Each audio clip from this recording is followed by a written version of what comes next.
find that the exposure that you gave yourself through some of the more inverted commas junior roles that you uptook has helped you position what type of CISO you are now? Did you find the appetite for certain areas as you were coming through the ranks of going, yeah, this is what I'm really going to push in my environment when I get to the top, assuming that you were ambitious to get there? It sounds like you were. Um, yeah, so I guess it's I think being well rounded is probably any kind of leadership role definitely helps, right? If you've only ever done one kind of thing, it can be really hard to have a broader view. So I think it definitely helps you. And if you look at how roles work, right, you can, as you progress, you can kind of be really, really awesome at something. So you could be the best type of, Java developer or whatever it is you are, right? Or super cool at threat hunting or whatever else in security land. Or you can be kind of more broad. The more leadership roles tend to be more broad because I kind of have to have a thin veneer of a bit of everything, right? So I need to understand a bit of kind of GRC and risk management. I need to be able to talk to the SecOps folk and translate what's happening in an instance. I need to be able to get the respect of the AppSec team and the cloud security team, whatever else. But I also need to be able to talk to execs and non-security folk and that kind of thing. So I think being well-rounded definitely helps. And I think one thing I don't know where it fits in today's chat, but I'll throw it in now. If you want to progress in security career, don't necessarily think about becoming a CISO or have a real think about what it is you want to do, right? Because being a CISO, yeah, I love it personally. But it's as I kind of mentioned at the start, it's very much a people role, and you're doing strategy and budget and planning and trying to keep a little understanding. But I'm not hands-on technical, right? There isn't there might be a CISO role where you're the CISO in a startup and there's 10 people, and you're CISO because that's your title, but you're fundamentally actually doing security. But in most CISO roles, fundamentally you're leading a team, right? And you hire the right people, and you should hire people. I always say that anyone who's like a probably mid, maybe even kind of a good junior engineer is going to be better than me at what they do, because it's 5, 10, 15 years, whatever, since I've done that, and I've tried to get that in veneer, whereas they're a specialist in their thing, so they should destroy me, and I want them to, right? So my team should be much better than me at their different areas, and so you shouldn't be shy of hiring people that are way better than you, but you also don't necessarily.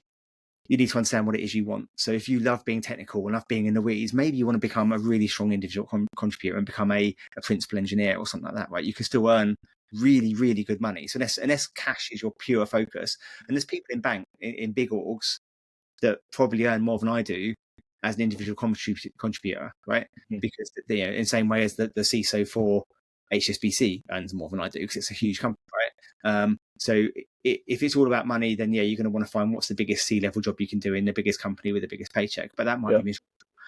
You can earn, we all know the security industry is not a bad paying industry. So you can earn really good money as an individual contributor or a specialist team leader, like an AppSec team leader or a head of SecOps, if that's what you love. So I know people who do SecOps and they love it. They love the cut and thrust, the fact that you never know what's going to happen. It's about instance, it's about response, it's about dealing with issues. And they really enjoy that. So they want to be a really good lead SecOps engineer or a head of SecOps something, but they want my job because they don't get to do that. I'm the person they tell what's going on so I can translate it to other people or whatever.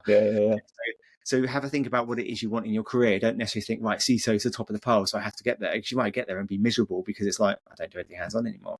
I create PowerPoints of what our strategy is. I do a spreadsheet for our budget. I deal with people who are off sick and want holidays and performance reviews and all of these things, which I love because I love helping people and developing people. But it might not be what you want. So think about what you really enjoy in your career. And if it's hands-on stuff, maybe you want to be that leader of a technical team or really strong architect, principal engineer type person. So don't necessarily think because it's the top title, it's where you want to get to, because you might not enjoy it, right? Yeah, that's it, isn't it? Everyone's got their own mantle, right? And it's great interviewing. I've only managed to interview two of the budding CISOs so far. They were two junior consultants that were mentees of a large consultancy in South Africa that I've been working with, and they attended a chapter in February, and they were just so much of a breath of fresh air in the environment, right? They were asking all the questions that everyone wanted to ask, that were afraid to ask, and it was just a breath of fresh air, like I said. But also, it's interesting because they're both sort of mid-20s. They're looking at this mantle, or one of the guys, Jared, described it as the bowling alley, and the 10 pins is the CISO, right? And he's trying to get his way down that point and putting the buffers up along the way, so he's he doesn't fail at getting there. But it might, along the way, he might find his sweet spot and just be like, I don't need to get to that point, right? And I suppose it's being open to that as well, right? In terms of not seeing that as a failure. It depends how much you beat yourself up, really, isn't it? But if you find your fulfillment, then stay fulfilled, right? You don't necessarily get that in the next thing. Because the grass is not always greener on the other side, right? I think, Yeah, you might get into like AppSec and discover you love coding and just go and be a dev or whatever, right? And there's yeah, no, yeah. So don't be. Obviously, you've got a goal. Let's build your kind of career path, right? So if I want to get to CISO, because it might be that you're not in security, you're in some other field, mm, and you want to move into security, or it might be that you are just you love security and working your way up, and go, okay, what do I want to get to? Right, I want to do this. Next step will be a kind of a manager or something. Then I'll probably want to look at a head of role or a mhm, BSO or something like that, and then the step to the CISO, right? And that's totally cool. That's your steps, and that's what you want to do. But be malleable, be flexible about what that looks like. And again, like I think doing some architecture, doing some other things for me really helped me. Doesn't mean mm, it's the right journey for you. And if you do find something on your way, going, in 10 years I want to be a CISO, or you get to 5 years in, I really enjoy doing this. Well, then reevaluate your plan and go off and be excellent at something completely different. mm. Or you may have children and want to spend more time at home, whatever it is, right? So I think it's a really good thing to have a plan to aim for, but don't be super blinkered that this is all I can do, because you Yeah. can. I think people get really, I know I do as well. You get really wrapped up in what you're doing as part of your identity, Mm, and if you're a CISO, I'm not a CISO in terms of who I am. I really enjoy doing it, but if CISO jobs disappear tomorrow, I'm still me. mm. And so don't try not to wrap up too much your identity in I'm going to be this. Just enjoy the journey. And if you enjoy the journey, whether you get to CISO or you change your mind or you get something else, you're going to have enjoyed your life, right?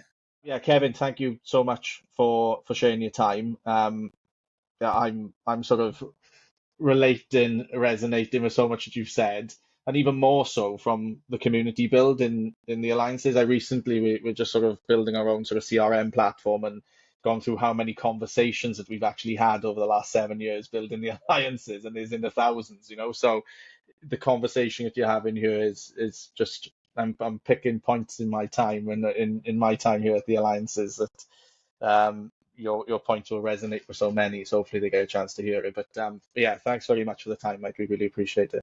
No problem. Thank you. Really enjoyed it.